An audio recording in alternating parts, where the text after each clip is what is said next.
இயற்கை உணவு. இயற்கை நமக்கு தரும் உணவே இயற்கை உணவு என்கிறோம்.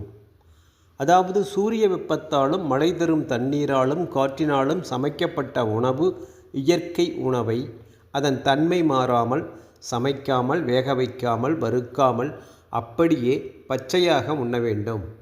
நாம் உணவை சமைப்பதால் அதன் சத்துக்கள் அழிந்து விடுகின்றன.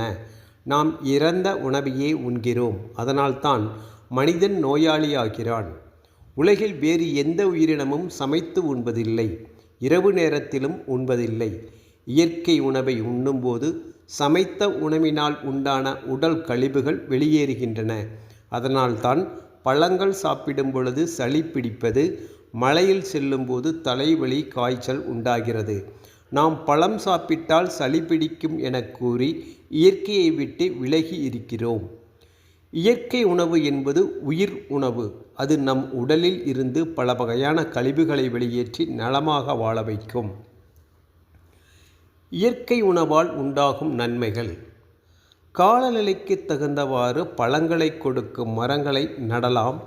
இதனால் விவசாயம் செய்ய வேண்டியது இல்லை.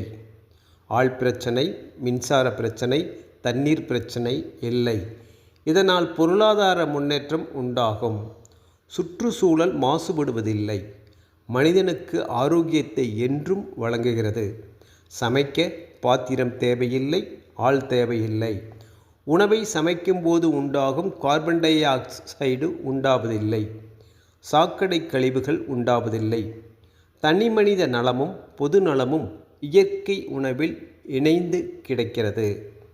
மனிதனின் அருங்குணங்களான காமம், குரோதம், மோகம், லோகம், சினம், மாச்சரியம் இவற்றை இயற்கை உணவு சீரமைக்கிறது. இயற்கை உணவு இளமையாக வாழ வழி செய்கிறது. இயற்கை உணவு இன்பமானது, எளிமையானது. ஆடம்பரம் பகட்டு பறந்து போகும். உடல் உறுதி பெறும், உள்ளம் அமைதி பெறும்.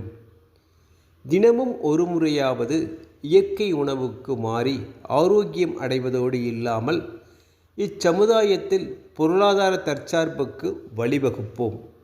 நன்றி, வணக்கம். வாழ்க நலமுடன்.